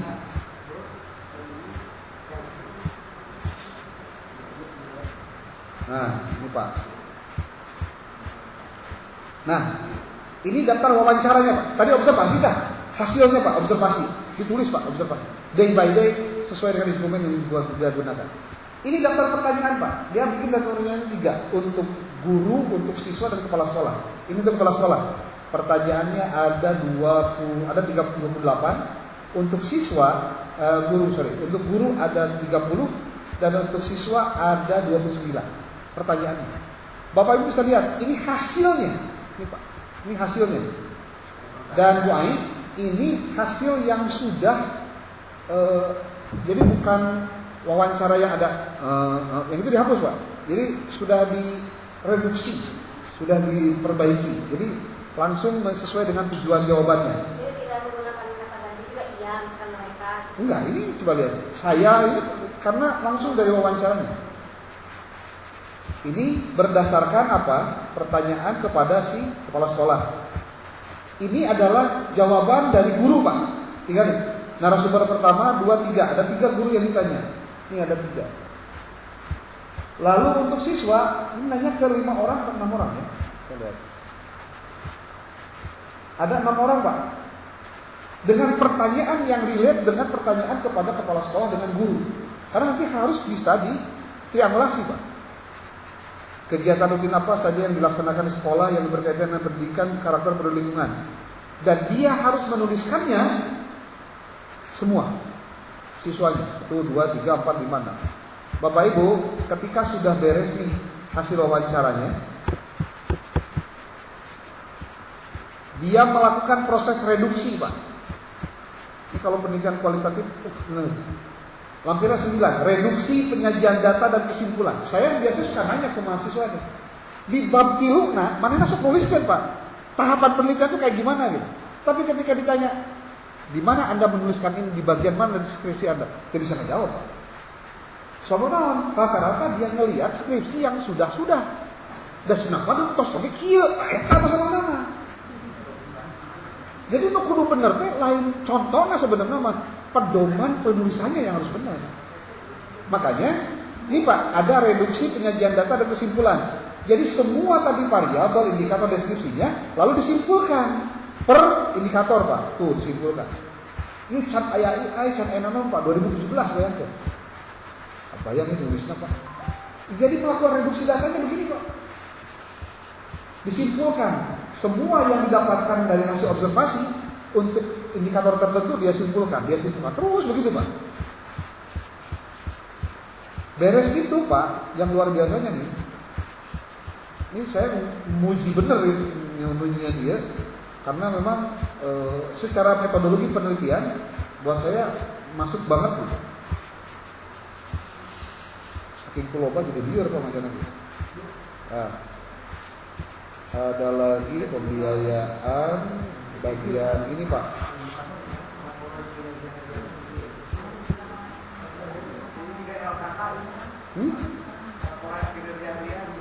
Ya.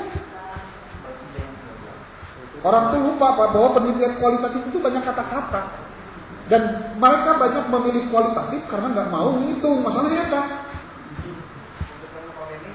Pak Benny kita. Bentar Pak Ben, sebentar. Nah ini Pak nih, ya. Ini Pak, yang dimaksud dengan reduksi lagi Pak, reduksi penyajian data dan kesimpulan. Saya belum menampilkan triangulasinya Pak. Kalau triangulasinya lebih ekstrim lagi. Skripsi kualitatif maka triangulasi buat saya hormat banget Pak.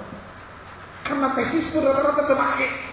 Padahal di bab tiluna dia tuliskan, dia menggunakan triangulasi bla bla bla. Padahal sih ada ulang. Pak. Ini triangulasinya. Nah, ini reduksi lagi Pak. Berdasarkan hasil wawancara dengan guru. Jadi dengan kepala sekolah direduksi semua, disesuaikan dengan kesimpulannya. Jadi kesimpulannya kumaha? Seperti dia Pak. Ini pertanyaan. Ini jawaban narasumber 1, 2, 3. Disimpulkan data lain dengan ukur jadi data biasa. Disimpulkan. Apa simpulannya? Tuh. Yang lebih ekstrim ini Pak. Di bagian ini. Dia melakukan triangulasi. Ini masih reduksi, sorry.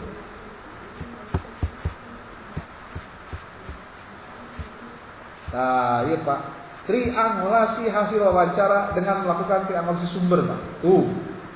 Pertanyaannya ini, jawaban kepala sekolah, simpulannya, ini simpulan jawaban guru, ini simpulan jawaban siswa. Simpulan penelitiannya naon dituliskan, Pak.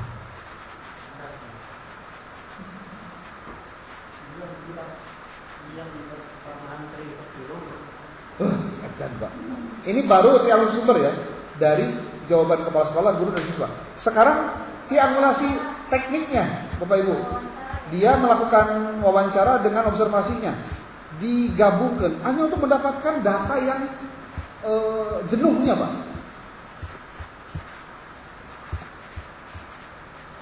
Nah, ini Pak. Triangulasi hasil wawancara, observasi dan dokumentasi. Dia menggunakan triangulasi teknik, Pak. Dan kita baru udah kurang, belum banyak Pak. Yang tahu kami metodologi penelitian itu terbatas waktunya. Mungkin ke depannya Pak Wakil sigana kudu aya pembagian mata kuliah metodologi penelitian kuantitatif 1 semester, kualitatif per semester. Tapi masalahnya hijau Pak. Mungkin mahasiswa yang milih mana ada mata kuliah? Oh, Mas. Ini kalkulasi yang dilakukan. Oke, kita aja dulu. Pak Ben, silakan Pak Ben. Ya. Terkait tadi software statistik. Ya. Jadi di bab 3 nanti yang analisa datanya perlu Dijelaskan, Pak. Dijelaskan.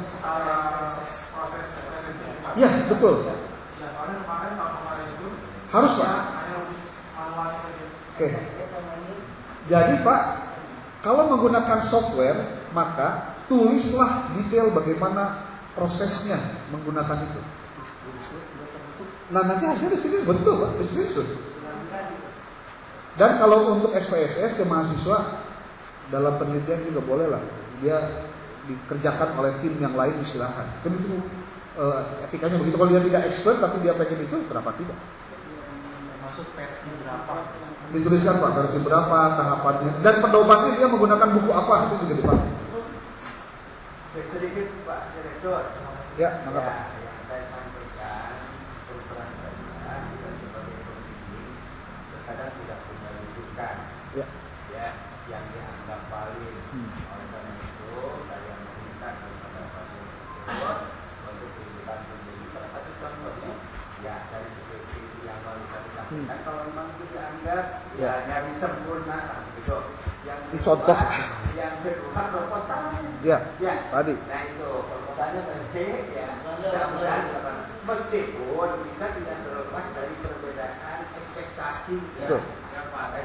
Itu sebetulnya kalau melihat ya menoleh ke belakang kita terlalu banyak toleransi lah. Banyak kerohiman, Pak. Keterbatasan kemampuan. Banyak kerohiman. Pembimbing itu mengharapkan mutu. Nah, sisi lain ekspektasi mahasiswa ingin cepat lulus. Apalagi tapi saya berbicara di sini menyampaikan dan sekaligus melaporkan. Untuk bimbingannya cukup satu kali. Kenapa? Karena dia menyampaikannya hampir menjelang. Silakan. Itu. Ya. Sementara kita kan menegur yang siapa yang akan diwisuda yang itu. Ya. Jadi satu kali itu cukuplah sudah. Dan itu permasalahan. Nah ini memang acuan kita Ya. ke depan lebih baik ya.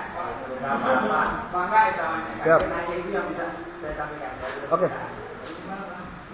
Minimal 6. Yalah. 8, Pak. Dina pedoman akreditasi itu 12 sebenarnya. Benar. Mengantisipasi dari TA. Bahasana mungkin ya Pak, dina kertas catatan eta mah 12. Tapi pelaksanaannya silakan diatur lah. Tapi ulah tapi ka opat teuing, Pak. Genep lah. Kamu dua, kamu SK dan